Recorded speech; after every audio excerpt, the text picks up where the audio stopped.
All right, ladies and gentlemen, welcome to WECU 107.5. This is Let's Talk Real Life with Miss Nada Manning. I'm your co-host, Vernon Garrison. Thank you for joining us. And do we have a great lineup for you this year? Thank you for joining us. I am going to get right in with the host that has the most. Miss Nada Manning, how are you today? Hello. I am doing well. Glad to be here. Happy New Year to everybody that's listening to us. It is a brand new year, a brand new start. And like Coach said, we are hoping and praying that we will bring some new and innovative things. So, what better way to start out the new year by saying, yes, Happy New Year? We are going to continue, though. It's been a few weeks ago. We're going to continue with the topic about what women want.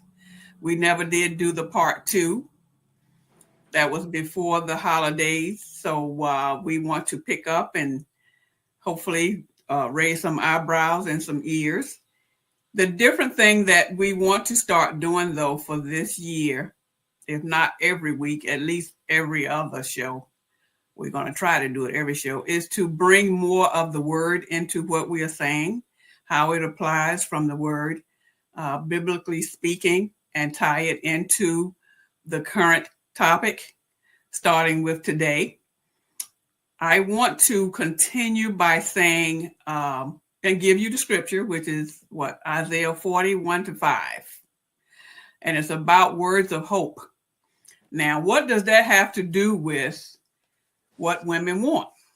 Because women are always hoping and praying and looking and seeking and all of that. So it has everything to do with what women want. We as women are always hoping. And most of us, many of us do pray. I won't say everybody, but most of us do pray and sometimes in a dire need and sometimes just on a regular basis of habit. So again, we're talking from Isaiah 40:1-5, and it reads, "Hope's words of hope" from Good News Translation. "Comfort my people, says our God. Comfort them. Encourage the people of Jerusalem." Now, as I read these scriptures, I want you who are listening to tie it into men and the woman, but mostly men. Like, encourage the people of Jerusalem, meaning the men in this case. We're talking about what women want. We want this from the men. "Tell them they have suffered long enough and their sins are now forgiven, because he," meaning the man, "is listening to her. I have punished them in full for all their sins. They have suffered for a while, some all their lives, some of these women." So I want you to kind of envision what women want with these scriptures, these various verses that I'm reading to you. Hopefully it won't be too confusing. Maybe I'll just read all of the scriptures and then go back and explain the men part. Okay, let's do that. "A voice cries out, perhaps, or prepare in the wilderness a road for the Lord. Clear the way in the desert of our God. Fill every valley, level every mountain. The hills will become a plain, a plain, and the rough countries will be made smooth. Then the glory of the Lord will be revealed, and all people will see it. The Lord himself has promised this." Now, let's go back to verse 1 when it was talking about encouraging the people of Jerusalem.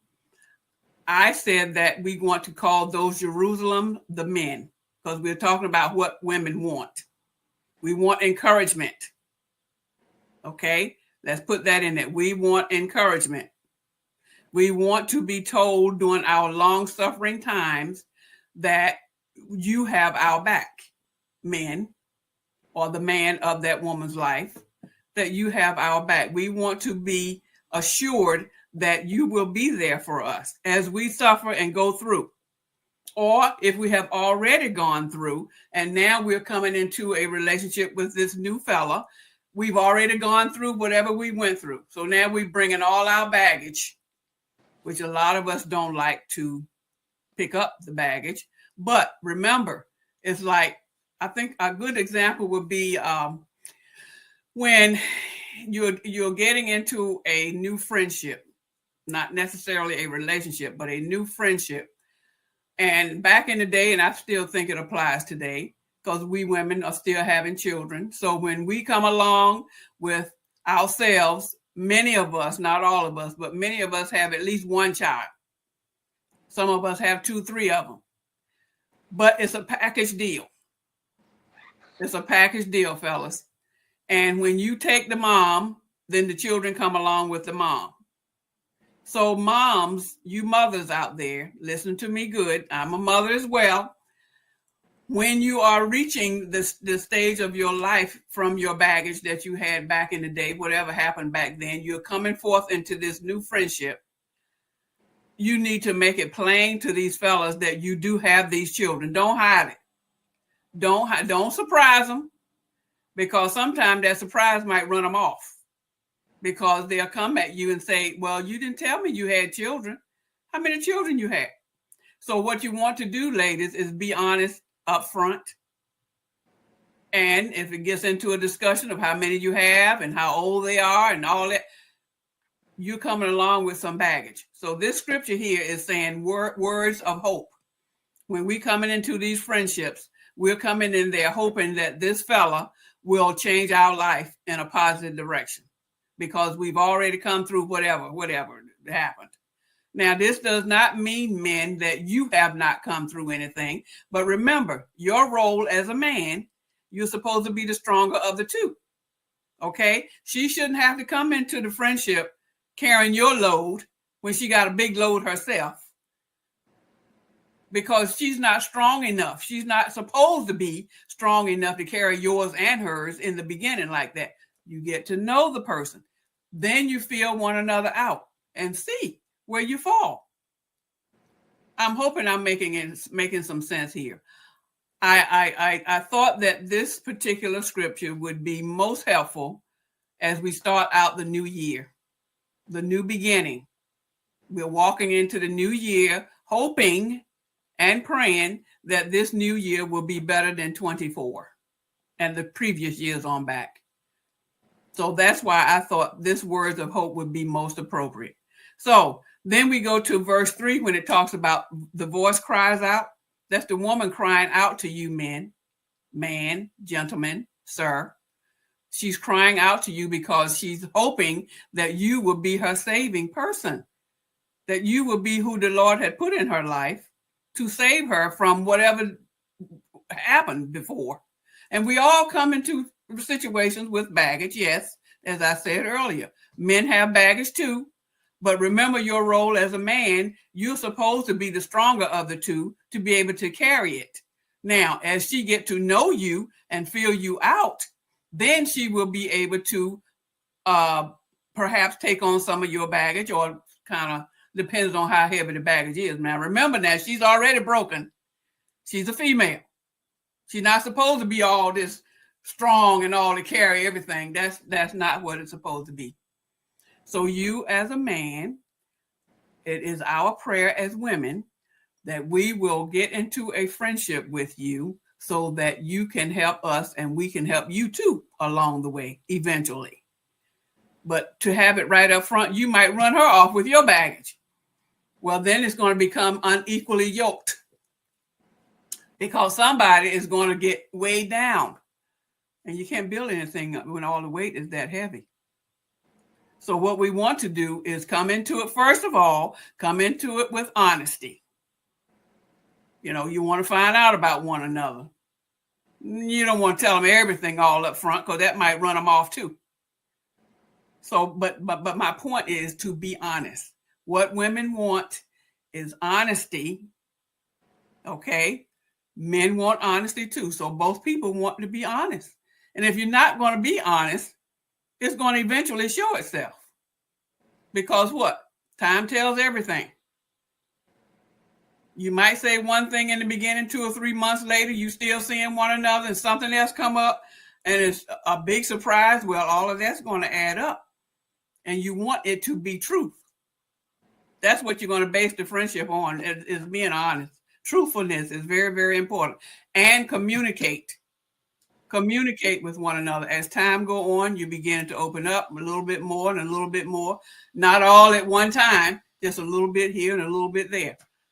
I don't think it's healthy to go into a friendship letting that person know everything. Not everything all at once. Because then it might, like I said, it might take them in the wrong direction. I can give you another example of that is there are some men and women who are more, how should I put it, more accomplished, more stable, more settled, pretty much know where they are in life, kind of, sort of, if that makes any sense. I guess stable is probably the best word to use. They are stable. And when you're going into a relationship or friendship, and it could be a man or a woman, it's very, very healthy to be yourself. Be yourself and don't put on airs. Again, going back to truthfulness. And I guess the example I'm trying to say is when you put all your cards on the table, so to speak. You got this, you got that, you got da da da da da. And that person may not have nowhere near what you have. What are you doing to the newfound friendship when you do that? You're either going to reel them in or you're not. And if you reel them in with all that information, all those goodies, then you wonder where is it going to land. So I would say do it in pieces. Do it when it's appropriate to say so. Little bit at a time, baby steps. You go out on a date or whatever, you say, okay, so tell me a little bit about yourself. A little bit. Not everything, but what you think is most important, because you don't want to turn them off. Again, you have your baggage that you come in with you. I don't think too many people are going to want anybody to come in first off complaining and crying and boo-hooing, meaning your past relationships, I guess is a good word. Complaining about who he or she did, and kind of use common sense and walk lightly with that information, because eventually it will come out, and it'll come out in your behavior. Whether you want it to or not, they're going to see it if they are paying attention to you. If they have any interest at all, and I'm talking to the man and the woman, if they have any interest at all, they're going to feel you out. And some questions are going to come up, and you want to be willing to open up and share that information truthfully and honestly. Now, when we left last time, we were talking about faith, and I said I was going to focus on the wealth this time, but I think that I don't want to do wealth just yet. Wealth, W-E-A-L-T-H. I think I want to focus more on the hope part. I think that hope is most appropriate during this time. Now that we've gone through having the faith about it and stepping through those areas of getting to know the person and changes and all that come about, I think that hope would be most appropriate. Now, Coach, did you have any questions yet? Well, I want to compliment you on your approach. It's good. I enjoyed listening to your first section. I got one question about transparency in early dating or dating. And I'm just as serious as I can be. When does a woman let a man see her without makeup, without her hair? When does that happen? At what time do you think, or how does that happen? Because I'm probably one of those guys that I really see things for what I think they are. And if they are not what I think they are, I won't know. I won't know until you's like, show me something different, or you saying well, didn't you notice this the whole time? Then I'm one of those ones that, yeah, that could be a valid excuse for me because I don't go looking for things. Uh, I'm curious and you'll be curious as to how I'm curious. Put it that way. So I won't even try to explain it. But that, give me the simple, when does she show her true humanity to a guy? Certainly not in the very beginning.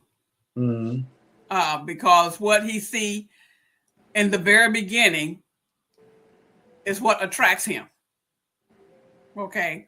So say you might be at a grocery store or at Lowe's or somewhere, at a park or whatever. Now, of course, or even at church. Now, of course, you're going to be dressed differently when you're in a park than you are at church. I would like to think so anyway. So say you meet someone, and to answer your question, I said it depends. It depends on where you are when you meet. Because if you're out in taking a walk or in the running track or biking or something like that, that's one vision that you'll have. And when you see one another again, it may be at church. Well, of course, you're not going to see the same look at church that you would when you were riding a bike because you're dressed differently. So I say it depends on how you perceive the person, I guess is a good way to put it. I think it depends on to say, okay, on the second date, I'm going to show him I don't have no hair, it's all gray, and I don't have no eyelashes on the second date. No, I'm not going to say that because again, the second date, it could be just the opposite. You're riding a bike and you're out running or walking and exercising, and the next time you see one another, it could be at a church. So it depends. Certainly after, and again, it still depends on how often you see one another. If you see one another once a week, then that's 3-4 times a month. I would say at the end of the third or fourth interaction, then I think that physical hair, eyelashes, makeup, whatever. I don't think you're going to be wearing. Woman not going to be wearing makeup while she's out there biking or exercising and all of that. But she might have it on when she goes to church. So it depends. The whole answer is it depends on where and when you meet. Now, should it be 3-4 months, 6 months? No, it definitely should not take that long unless you're seeing one another once a month.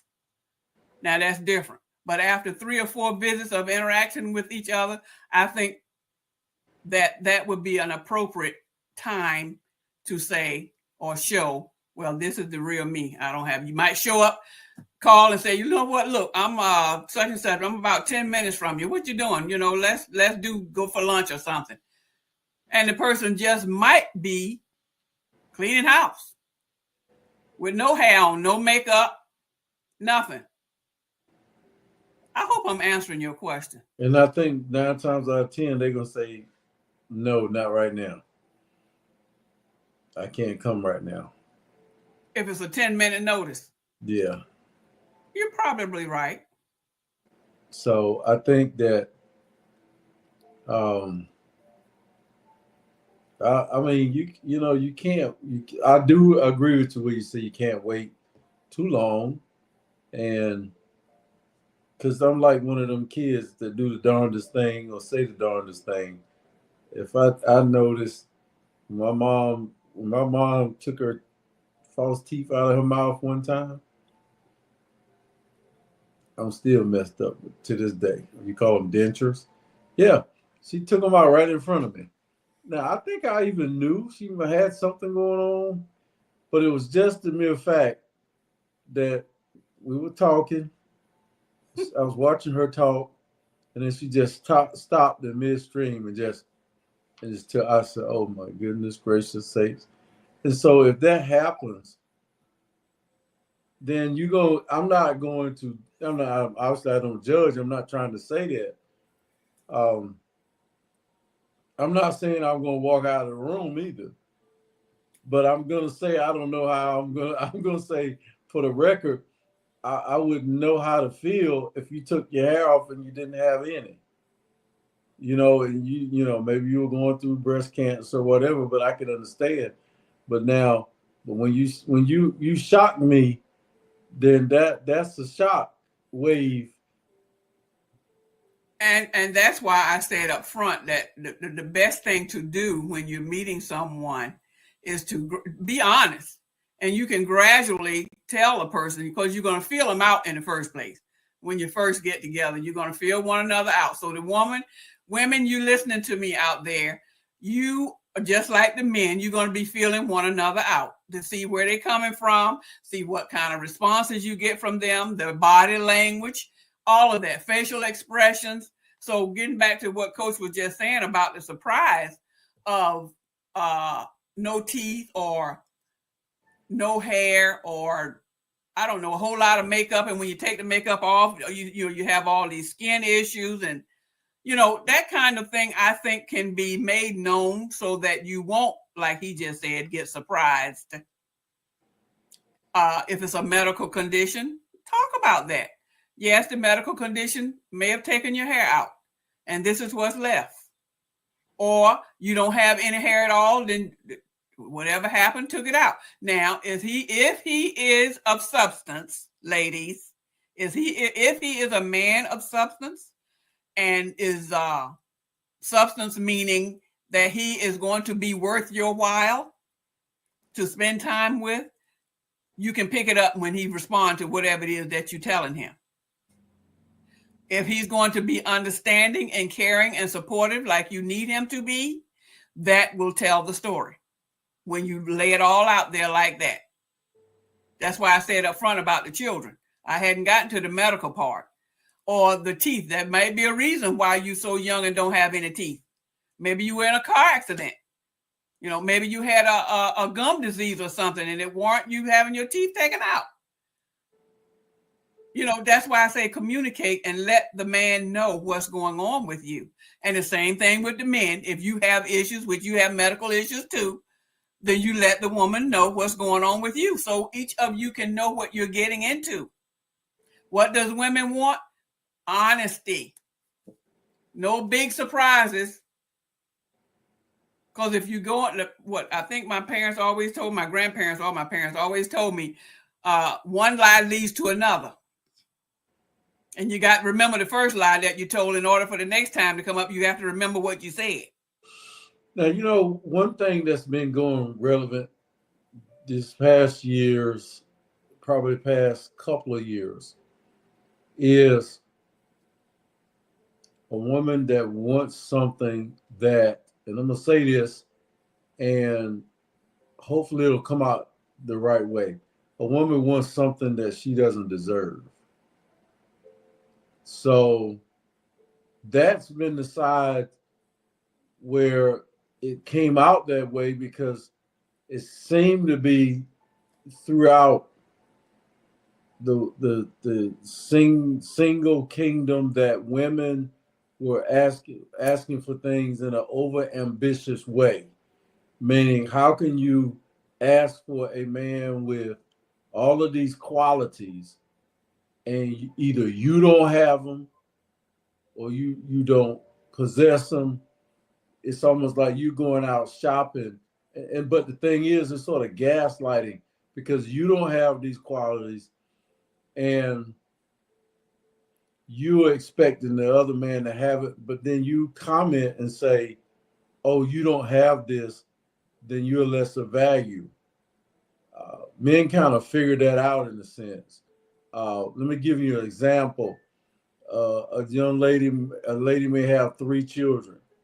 Now, and she got those 3 children, 2 different baby daddies. She's asking the man in a critical way, what are you doing? What type of job do you have? And what type of income are you making? What are your ambitions? My man got to have this. My man got to have that. When you just went through two men that you couldn't do that with, you just gave out all the goods you got.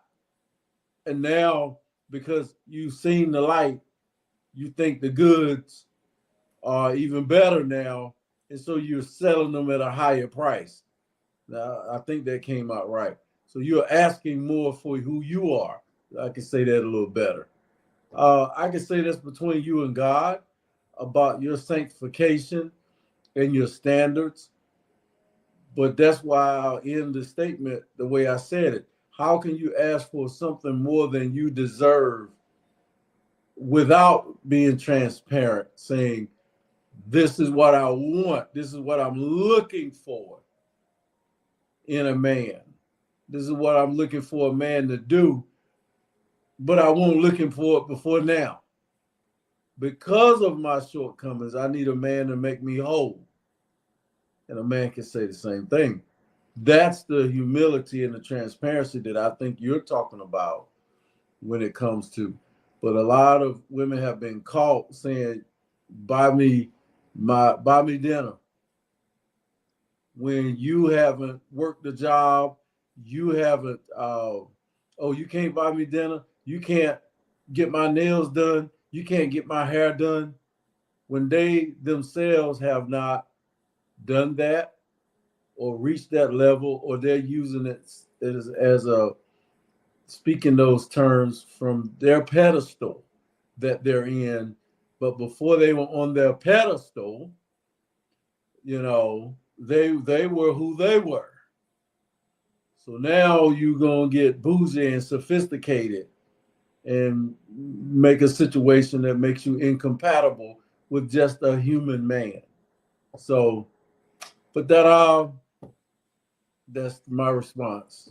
And that's a very good point. And I do understand every word you said, and you're absolutely right. There are some women out there that are what I call high maintenance. They have their priorities twisted. I think that they come from an environment that did not explain to them or show them how the woman should be, whether she have 2 children, 3 children, or 5 children, and all of them with different daddies. Okay. I'm not knocking that, ladies. Stuff happens. But it's how you carry yourself now that you have all of these children. That is definitely something, like Coach just said, that will turn a man off when, first of all, that you have so many children. But not only that, with your children, you are coming off the wrong way. That man has to be mighty special. And I want to say that very, how the word I want to use, very forward, not harsh, but very meaningfully, that it takes a special man to care for a woman with just 1 or 2 children, and they're not his. It takes a special quality, which was going to go into my next point, about the healing of a girl. When she's gone through hoops and valleys and ditches and all the ups and the downs of life and haven't been treated right and just been mistreated the whole time. If that's the case, there's a reason why she have these children, and now she have someone else that she's looking at who is not the father of her children. So yes, it's obvious that she has been through some things.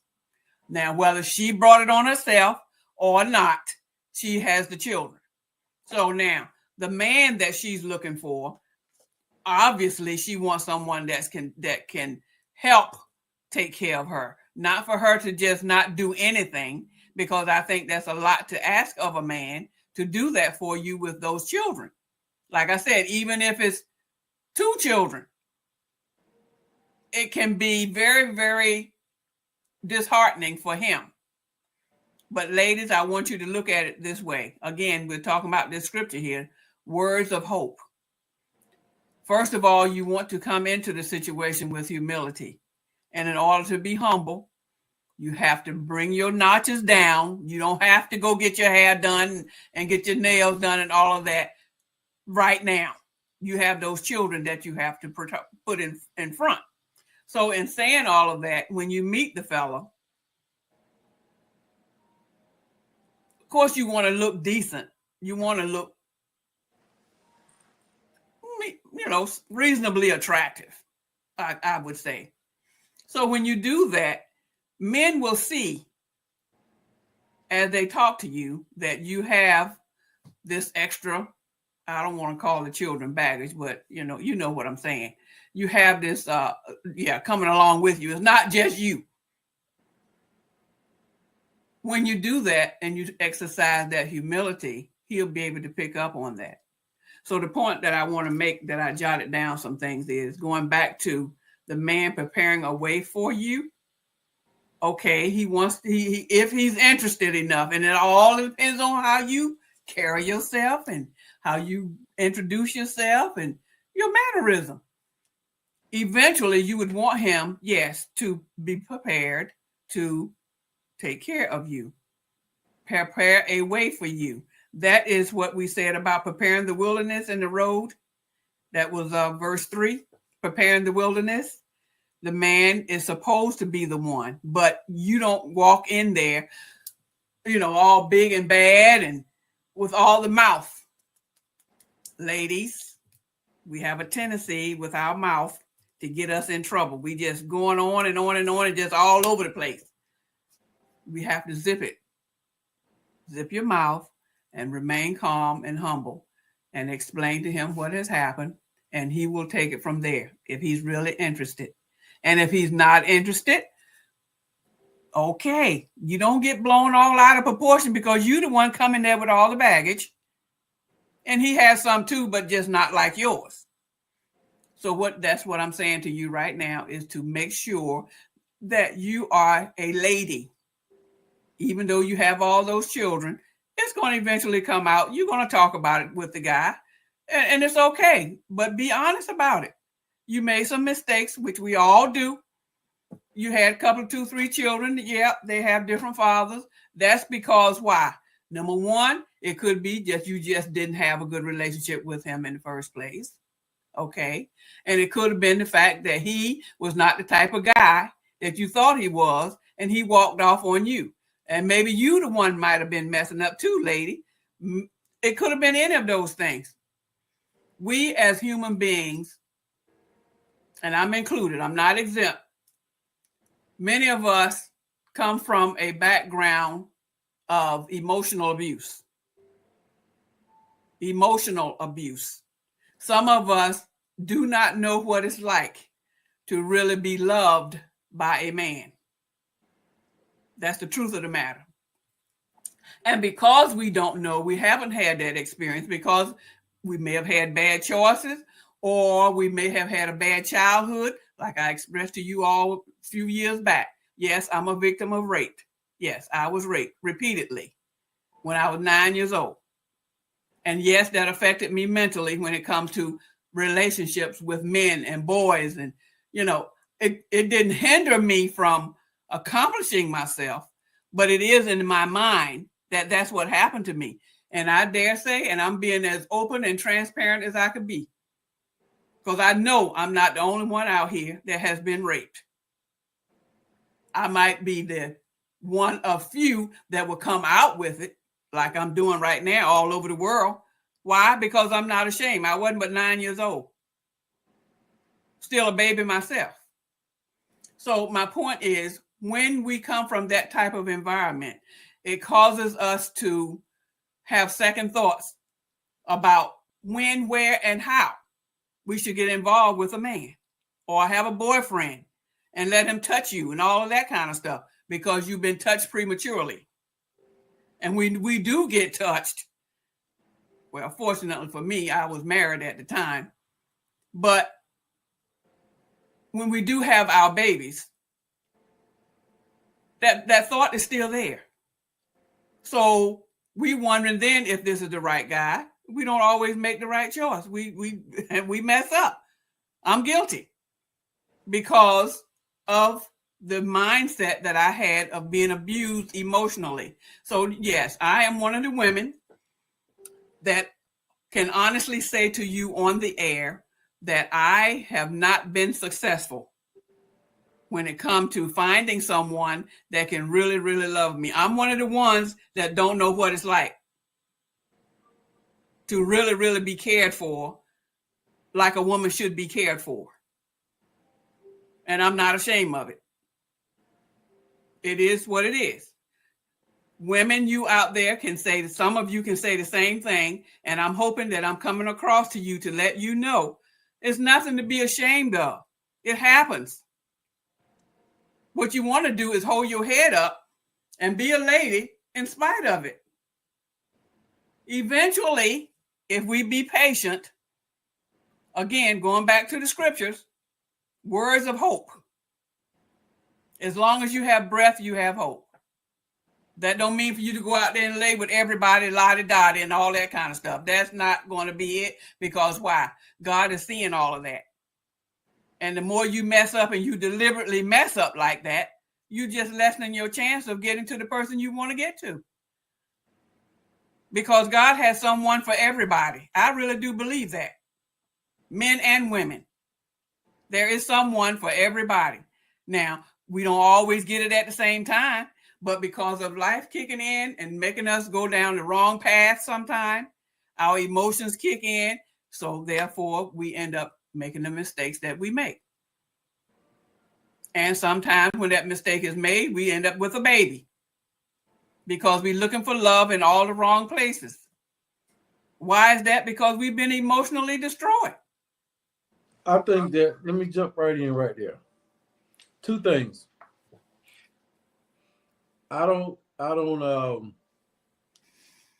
would not hesitate to date a woman with children, because I don't see children as a what should I say? I don't see children as a problem. I don't see children as a mistake. I think we're kind of quick to say just because we were having recreational sex that child was not, that was a mistake, because then you'll be saying that child was not meant to be. And then you would be basically saying that's God. I think there are some times that was God's problem, not yours, that you were promiscuous, and you might lead on to there saying, oh, it wasn't my fault. God put me in the wrong family where I wasn't taught, or I was taught, but I didn't get the discipline enough to keep myself. And I think once you get into that, you're saying, you made a mistake, and you regret the child, and you speak that into an existence, and then you look at that child that way, and you maybe think, won't nobody love that child, or that child may not have a purpose in life. You might say it's a mistake because you can't financially take care of the child. That ain't got nothing to do with whether the child is a mistake. That means that you were not ready. But biology says that child, when the sperm met the egg, that child was intentional. You redefine the word sex. And I know that lady that listens to me that say I will always repeat myself, she gonna hear this again.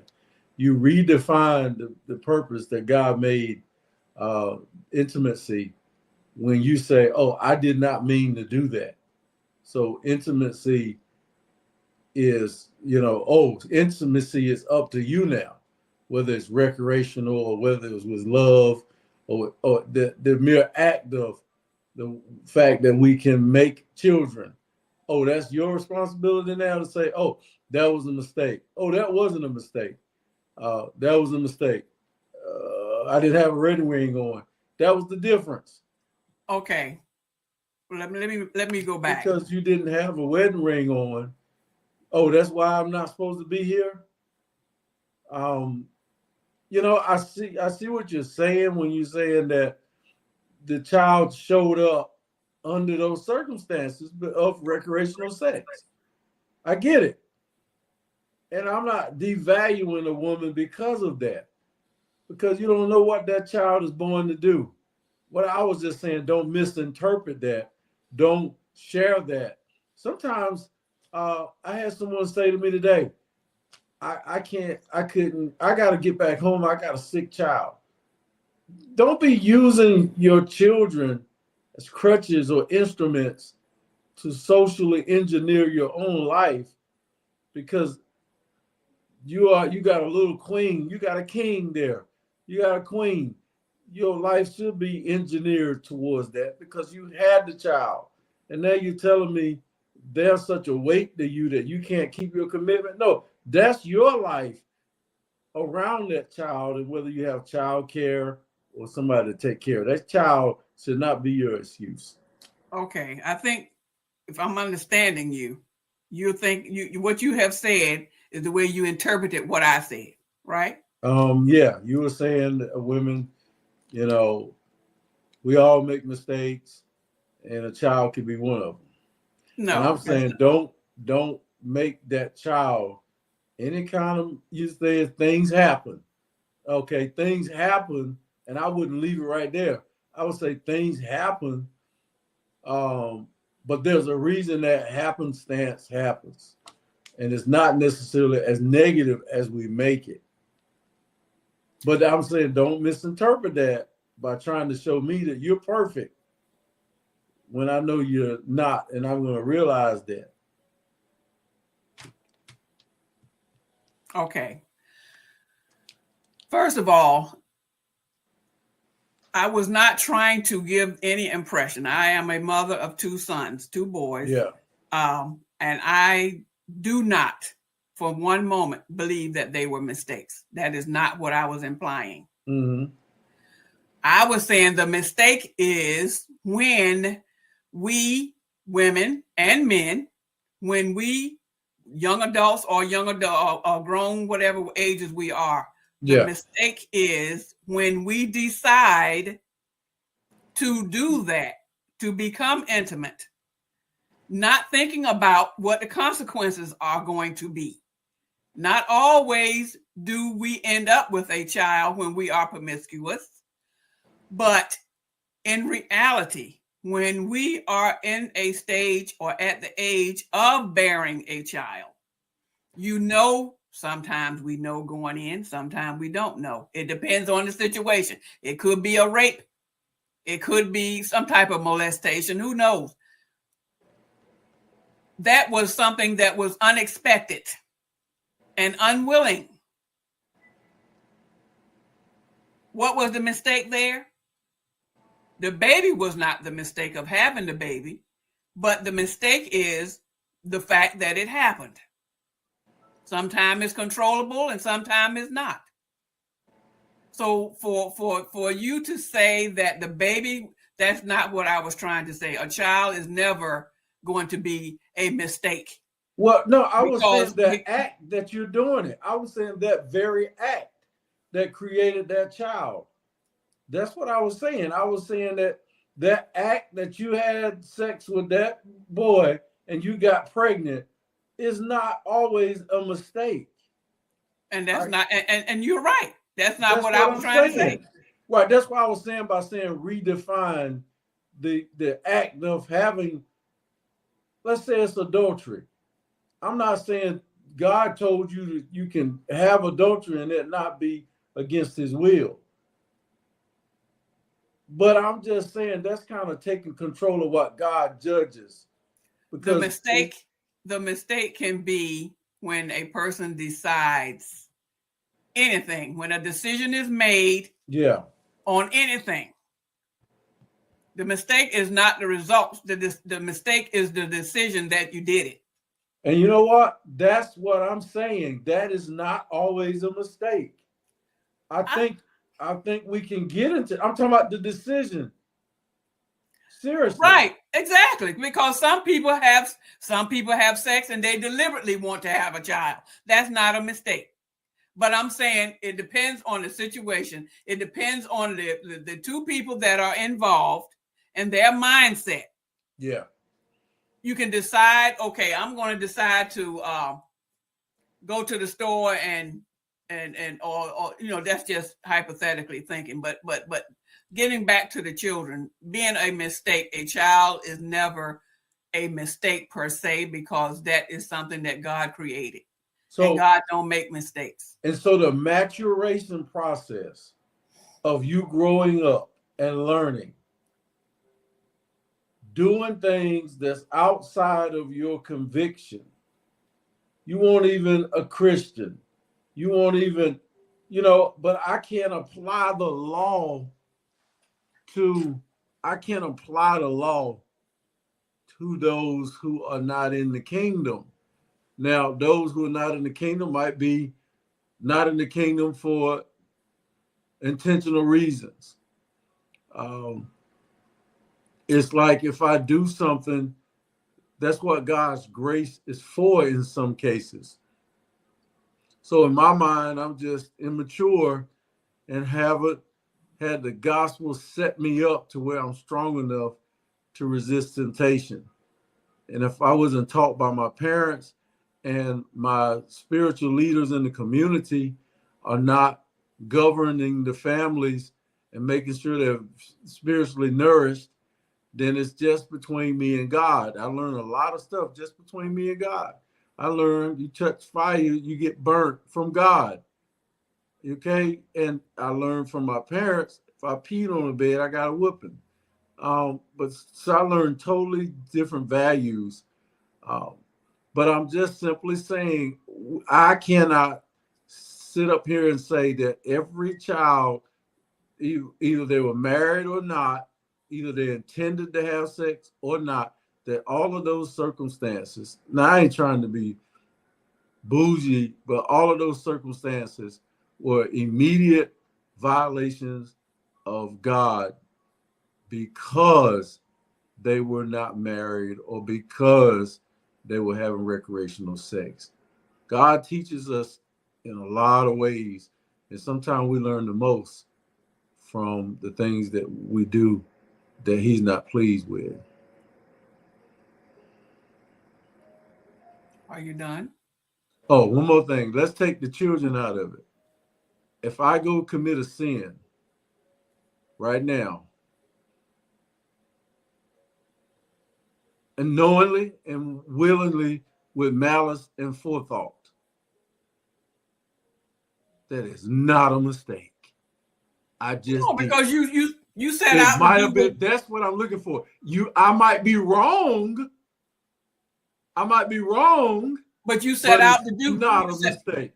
You set out to do that, so you knew what you were doing. So no, that's what I'm saying. People set out to have sex.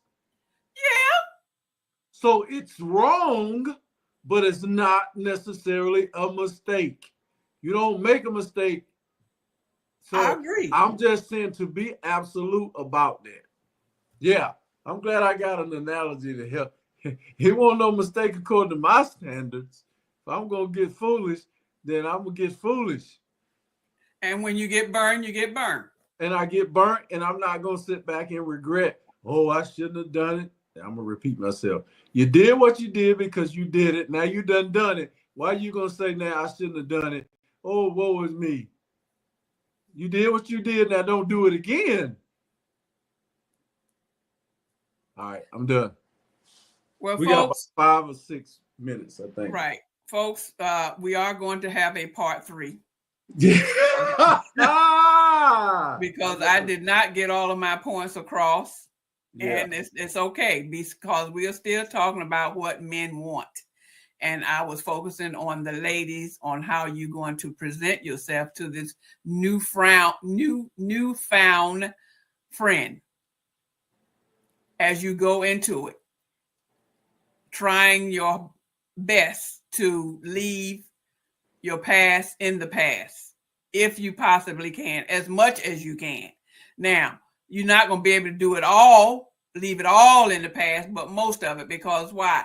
It's always best to to carry as little baggage into the next friendship as possible that you had in the past.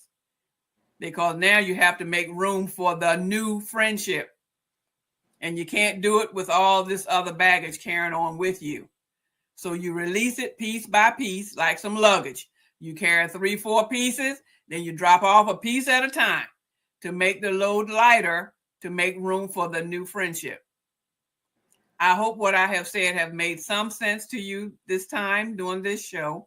Again, we will be carrying it further into part 3 as I bring forth some new points that I did not get to this time. It's been very, very interesting information. And I do hope and pray that you all are going to start your new year off, leaving some of that 2024 baggage in 2024 as much as you can. Focus on that scripture that I gave you, Isaiah 40:1-5, and try your best to apply it to words of hope, because there's always hope. And 2025 is a new beginning for new hopes. So I thank you for your time. You have a wonderful, wonderful rest of your day or evening or night. Until next time, God bless you all. And again, Happy New Year. All right, this has been another broadcast of Let's Talk Real Life with Dana Manning. I'm your co-host, Coach Vernon Garrison. This is WECU Awesome Radio 107.5. Love you guys. Have a good one.